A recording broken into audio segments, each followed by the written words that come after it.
லட்சுமி நாராயண வணக்கங்கள். இப்போ நம்ம பார்க்க போறது வார ராசி பலன்.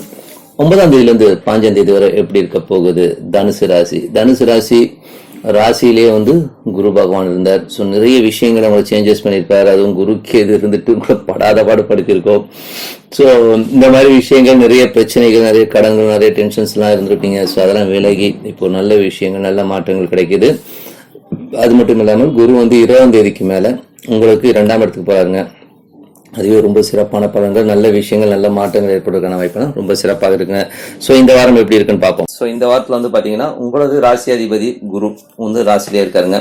சூரிய தோஷத்தில் இருக்கும்போது தந்தை சார்ந்த விஷயங்கள்ல கொஞ்சம் நிறைய விஷயங்கள் அப்பா வாய்ப்புகள் இருக்கு. அப்பா உங்களுக்கு பார்த்தீங்கன்னா நிறைய விஷயங்கள்ல நிறைய அவர் உங்களுக்கு என்ன தேவையோ செஞ்சிடும். அப்பா மேல நிறைய பாசம், பக்தி எல்லாமே வரும். ஸோ அந்த மாதிரி விஷயங்கள் அற்புதமாக இருக்குங்க. ஸோ 20ஆம் தேதிக்கு மேலே குரு 2ஆம் இடத்துக்கு சனியோட சேரும்போது குரு அங்கே நீச்சமாறார். ஸோ அந்த நீச்சமாறதை நீங்கள் ரொம்ப பெருசாக எடுத்துக்கணும்னு அவசியமே இல்லைங்க. ஸோ நீச்சபங்க ராஜயோகம் ஆயிடுது. ஏன்னா சனி அங்கே ஆட்சி ஆகும்போது குரு நீச்சமாவதும், ஸோ நீச்சபங்க ராஜமாகி பெரிய ஒரு யோகத்தை தருவதற்கான வாய்ப்புகள் இருக்குது. குடும்பத்தில் ரொம்ப சராசரியாக இருந்த ஒரு குடும்பம் பெரிய லெவலில் முன்னேறுவதற்கான வாய்ப்புகள் ரொம்ப நல்லா இருக்குது. ஸோ அதனால் நிறைய பெரிய முயற்சிகள் எடுங்க. பெரிய முயற்சிகள் எடுக்கும்போது அட்டகாசமாக இருக்குங்க. ஸோ பெரிய லெவலில் முன்னேறுவதற்கான வாய்ப்புகள் ரொம்ப நல்லா இருக்குது. இந்த வாட்டி பார்த்தீங்கன்னா சூரியனுடைய சாதகம் பிப்ரவரி மாதம் வர பார்த்தீங்கன்னா நல்ல ஒரு தந்தை சார்ந்த விஷயங்கள், அப்பாவுடைய கோர்ட்டு கேஸ் ஏதாச்சும் இருந்ததுன்னா கூட அதனால நல்ல லாபங்கள் கிடைப்பதற்கான வாய்ப்புலாம் ரொம்ப சிறப்பாக இருக்குங்க. 3ஆம் அதிபதி 2இல் இருக்கும்போது இந்த கலகங்கள், அதாவது வேலை செய்கிற இடமா இருக்கட்டும், வீட்டில் இருக்கட்டும், ஸோ எதில் இருந்தாலும் கொஞ்சம் பார்த்து நடந்துக்கணும். காரணம் என்னன்னா, தேவையில்லாத கலகங்கள் ஏற்படுவதற்கான வாய்ப்பு இருக்குது. உங்களுக்கு தெரியாமல் உங்கள் ஃபோனை யாராச்சும் ரெக்கார்ட் பண்ணலாம். அது நம்ம ஏதாவது வெளிலேருந்தே பேசிடுவோம், கொஞ்சம் ஜாலியாக இருக்குது அப்படின்னு சொல்லிட்டு ஏதாச்சும் ஓட்டிடுவோம். ஸோ அதை எவனாச்சும் ரெக்கார்ட் பண்ணிவிட்டு அதுக்கப்புறம் நம்ம போட்டு கொடுக்கறதுக்கான வாய்ப்புகள் நிறைய இருக்கிறதுனால கொஞ்சம் உஷாராக இருந்துக்குங்க. அது மட்டும் இல்லாமல் உங்களுக்கு தெரியாத இடத்துல கேமரா வச்சு உங்களை கண்காணிக்கிறதுக்கான வாய்ப்புகள் நிறையா இருக்குது. ஸோ இன்னைக்கு கேமரா இல்லாத இடமே இல்லைங்க. எப்போ எங்கே கேமரா வச்சுருக்காரே தெரியல. ரொம்ப பயமாக இருக்குது. ஆம்பளையான நமக்கு எப்படி இருக்குன்னா லேடிஸ் கொஞ்சம் யோசிச்சு பாருங்கள். ஸோ நீங்களும் கொஞ்சம் அலர்ட்டாக இருந்துக்குங்க. ஓகேங்களா? ஸோ அந்த மாதிரி விஷயங்களும் கொஞ்சம் ஜாகிரதையாக இருந்துக்கிறது ரொம்ப ரொம்ப நல்லது. தாய் சார்ந்த விஷயங்கள் நாளில் செவ்வாய்ங்க. 5ஆம் அதிபதி நாளில் இருக்கும்போது பார்த்தீங்கன்னா கொஞ்சம் குழந்தைகள் சம்மந்தமான விஷயங்கள் நிறைய விரயங்கள் இருக்கும். கொஞ்சம் பசங்க கொஞ்சம் டென்ஷன் படுத்துவாங்க. கொஞ்சம் அடம் பிடிக்கிறதுக்கான வாய்ப்பும் இருக்குது. ஸோ அம்மாவும் பார்த்தீங்கன்னா கொஞ்சம் நம்மக்கிட்ட கொஞ்சம் கரடு மோடாக நடந்துக்கிறதுக்கான வாய்ப்புகள் நிறைய இருக்குங்க. பட் இருந்தாலும் 20ஆம் தேதிக்கு மேலே பார்த்தீங்கன்னா எல்லாமே மாதிரி அற்புதமான பலங்கள், நல்ல விஷயங்கள்லாம் நடக்கும். சொத்துனால் நல்ல லாபங்கள் கிடைக்கிறதுக்கான வாய்ப்புலாம் ரொம்ப சிறப்பாக இருக்குங்க. ஸோ அதுக்கப்புறம் அம்மா ஓரளவு கூல் டவுன் ஆகிடுவாங்க. ஏன்னா 15ஆம் தேதிக்கு மேலே வக்கர நிவர்த்தி ஆகிடுது. ஸோ அதுக்கப்புறம் எல்லாமே சிறப்பான விஷயங்கள், நல்ல மாற்றங்கள், நல்ல விஷயங்கள்லாம் நடக்குதுங்க. ஸோ 5இல் உள்ள கிரகங்கள், ஸோ 4ஆம் தேதிக்கு, அதாவது நாளில் உள்ள செவ்வாய் வக்கரம் 15ஆம் தேதியிலேருந்து சரியானதுக்கப்புறம் பார்த்தீங்கன்னா குழந்தைங்கள்லாம் ஒரு நல்லா படிக்க ஆரம்பிச்சிருவாங்க. ஸோ அந்த 12ஆவது வரை படிக்கிற பசங்களும் நல்லா படிங்க.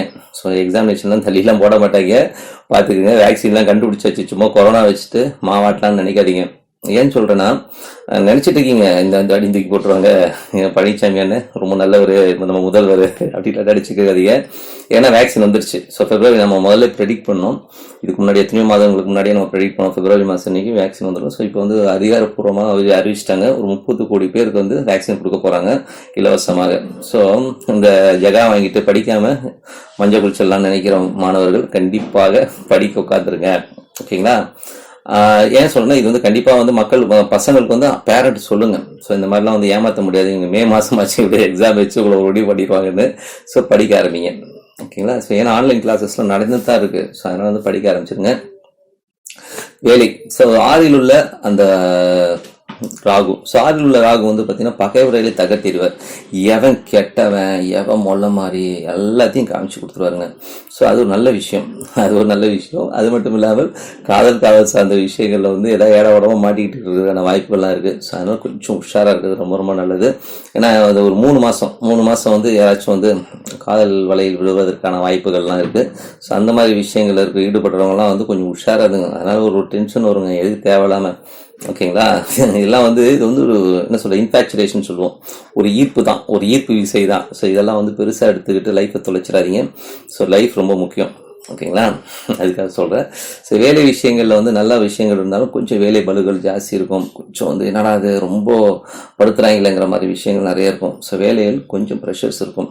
ஸோ அதுதான் கணவன் மனைவி உறவுகள் ஸோ எல்லாமே சிறப்பாக இருக்குங்க. ஸோ நல்ல லாபங்கள், நல்ல சந்தோஷங்கள், நல்ல முன்னேற்றங்களாக இருக்கும். 17ஆம் தேதிக்கு மேலே இன்னும் சிறப்பாக அற்புதமான விஷயங்களாக இருக்கும். ஸோ ரொம்ப சந்தோஷமாக இருக்க போகிறீங்க. பார்ட்னர்ஷிப்பு இந்த மாதிரி விஷயங்கள் வந்து நல்ல முன்னேற்றங்கள், நீங்கள் எதிர்பார்க்காத நல்ல முன்னேற்றங்கள், நல்ல சந்தோஷங்கள் ஏற்படுவதற்கான வாய்ப்புலாம் ரொம்ப சிறப்பாக இருக்குங்க.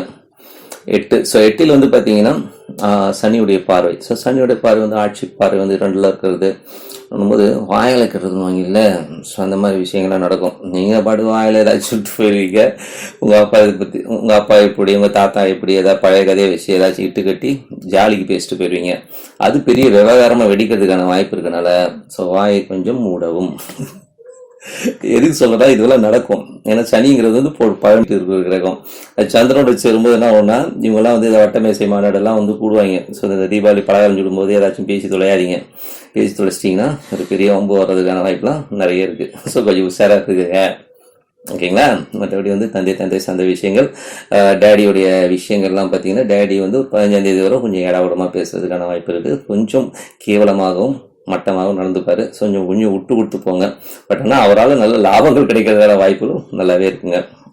தொழில் சார்ந்த விஷயங்கள். ஸோ தொழில் சார்ந்த விஷயங்கள்லாம் வந்து பார்த்திங்கன்னா இப்போ தொழிலில் வந்து பார்த்திங்கன்னா கொஞ்சம் அவமானம் ஒரு மாதமாக பார்த்தீங்கன்னா எவனும் தெரிலைங்க, ஏன் கேவலமானவங்கிட்டெல்லாம் பேச்சு வாங்கி தொழில் பண்ணுற வேண்டிய ஒரு சூழ்நிலை வருதுங்க அப்படிங்கிற விஷயங்கள்லாம் இருக்கும். காரணம் என்னென்னா 10ஆம் இடத்துல சுக்கிரன் நீச்சமாகிறது.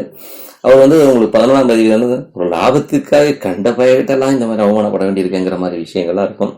ஸோ அதெல்லாம் வந்து கொஞ்சம் கேர் பண்ணாமல் துப்புனா தொடச்சி போங்கிற லெவலில் போய்கிட்டே இருக்க வேண்டியதுதான். என்ன இப்படி சொல்லிக்கிட்டா இல்லை, லைஃப் அப்படி தான். எங்கே துப்பாமல் இருக்காங்க, பெரிய லெவல்லேருந்து கீழ் லெவல் வரை ஏதாச்சும் நடந்துட்டு தான் இருக்குது. தொடச்சிக்கிட்டு சந்தோஷமாக போயிட்டு இருக்க வேண்டியதுதான். நான் கொஞ்சம் ஜாலியாக சொல்கிறேன், நீங்கள் வந்து ரொம்ப சீரியஸாக எடுத்துக்காதீங்க. லைஃப் அப்படி ஜாலியாக எடுக்குதுங்க.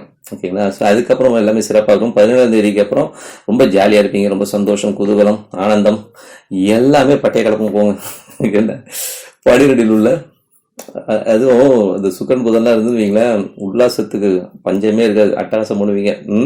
போதுமா, சந்தோஷமா.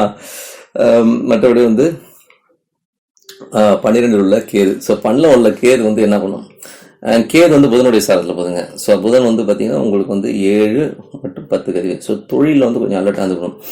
ஏதாச்சும் ஏடாவிடம் இன்வெஸ்ட்மெண்ட் பண்ணுறது இந்த ஒரு 7 மாதம் கொஞ்சம் கவனமாக இருந்துக்குங்க. ஏன்னா வந்து கொஞ்சம் வந்து நம்ம பாட்டு ஜாலியாக இருந்துட்டு தொழில் இன்வெஸ்ட் பண்ணுவோம், பெரிய லெவலில் பார்ட்னர்ஷிப் வராங்க, அது தராங்கன்னு சொல்லிட்டு எவனாச்சும் வந்து பட்டையை போட்டு போயிடுவாங்க. நமக்கு லாலிபப் கொடுக்காமல் இருக்கணும்னா கொஞ்சம் உஷாராக இருந்துக்குங்க. சும்மா ஜாலிக்காக சொன்னேன். ஏன்னா இந்த வேர்ட்ஸ்லாம் வந்து கொஞ்சம் ஜாலியாக இருக்குங்கிறதுக்காக தான், அந்த ஃபண்டுக்காக தான் சொல்கிறது. இதெல்லாம் வந்து ரொம்ப கொஞ்சம் அல்பு என்னங்க ஒரு ஜோசி இருக்கலாம், அதே ஜாலியாக எடுத்துகிட்டு போங்க. ஓகேங்களா? ஸோ சந்தோஷமாக இருங்க, ஆனந்தமாக இருங்க. ஓகேங்களா? நீங்கள் வணங்க வேண்டியதை வந்து தட்சிணாமூர்த்தி வந்து காலையில் எழுந்துச்சு ஒரு ப்ரஷ் பண்ணிவிட்டு ஒரு அமைதியான இடத்துல உட்காந்துக்குங்க. ஓம் தட்சிணாமூர்த்தி நம்ம ஓம் தட்சிணாமூர்த்தி சொன்னால் அதாவது பிரார்த்தனை பண்ணுங்கள். அட்டகாசமான பலன்கள் நமக்கு காலமாக நடக்கும். ஸோ அதனால் வந்து ரொம்ப இந்த வாரம் வந்து என்னென்ன விசேஷங்கள் பார்ப்போம். 11ஆம் தேதி அன்றைக்கி ஏகாதசிங்க. ஸோ ஏகாதசி அன்றைக்கி அந்த வயிற்று கொஞ்சம் ரெஸ்ட் கொடுங்க. ஏன்னா இப்போ ரெஸ்ட் கொடுத்தீங்கன்னா தீபாவளிக்கு ஒரு 4 ஸ்வீட்டை ஒன்றா அமைக்க முடியும். ஸோ அதனால் கொஞ்சம் ரெஸ்ட் விட்டு ஜாலியாக இருங்க. ஏன்னா அதுக்கு வந்து அந்த விரதம் இருந்து பாருங்கள். அப்போ தான் வந்து இந்த பசியோட கொடுமை என்னங்கிறத நம்ம உணர முடியும். மற்றவங்களுக்கு சோறு வாங்கி கொடுப்பீங்க. 12ஆம் தேதி அன்றைக்கி பிரதோஷம். நம்ம தாத்தா முப்பாட்டன் எல்லாம் செஞ்ச வினையெல்லாம் போனோம்னா அந்த பிரதோஷத்துக்கு போயிட்டு ஈஸ்வரனை வழிபாடு பண்ணுறது ரொம்ப நல்லதுங்க. அன்றைக்கி வந்து ஒரு விபூதி பேக்கெட்டோ, ஒரு பால் பேக்கெட்டோ, இல்லை பன்னீரோ, தேனோ, இல்லை ஒரு அரிசியோ, என்ன ஏதோ ஒன்று வாங்கி கொடுங்க. இது கண்டினியூவாக பண்ணும்போது பார்த்தீங்கன்னா அற்புதமான விஷயங்கள்லாம் நடக்குங்க. ஸோ இது வந்து முப்பாட்டன், தாத்தன், அப்பன் யார் யார் என்னென்ன விதைச்சி போனாங்களோ அந்த டென்ஷனில் தான் வெளியில் வரணும். இதை பண்ணி பாருங்கள், நல்லா இருக்கும். ஏன் சொல்கிறேன்னா இதெல்லாம் பண்ணியிருக்காங்க, அதனால தான் அவஸ்தைப்பட்டு இருக்கோம். அந்த 12 கட்டத்தில் வந்து இந்த 6, 8, 12 இதனால வந்து நம்மளை வந்து வாட்டி அடிக்குது. ஸோ இதுலேருந்துலாம் விலை விடணும், இதை பண்ணி பாருங்கள். ஸோ பிரதோஷம் வந்து நல்ல ஒரு பரிகாரத்தை தரும். அது மட்டும் இல்லாமல் இன்றைக்கி வந்து நீங்கள் ஒரு கோயிலில் போய்ட்டு ஒரு பாலாபிஷேகம் பண்ணணும், ஏதாவது பண்ணணும்னு போய் கேட்டு பாருங்கள். ஒரு 1500 வந்து 2000 சார்ஜ் வரும். ஸோ இதெல்லாம் பண்ணிட்டு இருக்க முடியுமா? ஒவ்வொரு பிரதேசத்துக்கும் ஒன்று பண்ணுங்கள். ஒவ்வொரு நாட்களுக்கும் வந்து ஒவ்வொரு விசேஷமான பலன்கள் இருக்குது. அது வந்து நம்ம தோசத்தெல்லாம் விலக்கி கொஞ்சம் ரிலீஃப் ஆகிடும். அடுத்து நம்ம புள்ள பேரன் அவங்களாச்சும் சந்தோஷமாக இருந்துட்டு போட்டோம் என்ன. ஸோ அதுக்காக வந்து இதை வந்து கண்டிப்பாக எல்லோரும் பண்ணணும். 14ஆம் தேதி அன்றைக்கி தீபாவளி. அனைவருக்கும் தீபாவளி நல்வாழ்த்துக்கள். அட்டகாசமாக இருங்க, அமக்கலமாக இருங்க. ஏன்னா சேஃபஸ்ட்டு தீபாவளி. எங்கேயும் வந்து இந்த கையில் பிடிச்சி கொளுத்தி போடுற அப்படின்னு சொல்லிட்டு எதுக்கு பொண்ணு பார்க்குது, பந்தாக்காட்டுன்னு சொல்லிட்டு சரத்தை கையில் விட்றது, ராக்கெட் விட்றதெல்லாம் விட்டுருங்க. என்ன கொஞ்சம் சேஃபஸ்ட்டு தீபாவளியாக இருக்குங்க. தீபாவளிக்கு நிறைய பட்டாசு வாங்க. ஒரு சமூகம் வந்து அது சார்ந்து இருக்குது. ஸோ அதனால் வந்து அந்த ஏழைப்படுறவங்க கஷ்டப்படுறவங்களுக்காக வந்து கொஞ்சம் பட்டாசு நிறைய வாங்கி கார்த்திகை தீபம், பட்டாசு, பர்த்டே இதெல்லாம் வருது இல்லைங்களா, அன்றைக்கெல்லாம் பட்டையை கலப்புறதுக்காக இப்போயே வாங்கி வச்சுருங்க. வாங்கி வச்சு ஜாலியாக இருங்க. மற்றபடி 15ஆம் தேதி அன்றைக்கி கந்த சஷ்டி வந்து அந்த விரதம் ஸ்டார்ட் ஆகுதுங்க. ஸோ முருகருக்கு வந்து உகந்த ஒரு அற்புதமான விரதம் வந்து கந்த சஷ்டி விரதம்.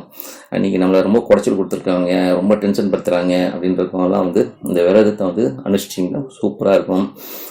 அது மட்டும் இல்லாமல் பார்த்தீங்கன்னா குழந்தை வரம், என் குழந்தையே இல்லைங்கன்றவங்க வந்து கண்டிப்பாக இந்த விரதம் இருந்து பாருங்கள், அற்புதமான பலன்கள் கிடைக்கும்னு சொல்லிடுங்க. அது மட்டும் இல்லாமல் பார்த்தீங்கன்னா இதில் வந்து ஒரு பெரிய பெரிய விஷயங்களில் போனோன்னா பிரார்த்தனை ரொம்ப ரொம்ப அவசியங்க. ஸ்ரீ குபேரன் டிவியை பார்த்தமைக்கு நன்றிகள். மேலும் இது போன்ற தகவல்களை தெரிந்து கொள்ள ஸ்ரீ குபேரன் டிவியை சப்ஸ்கிரைப் செய்யுங்கள். மறக்காமல் பெல் ஐக்கானை கிளிக் செய்யுங்கள்.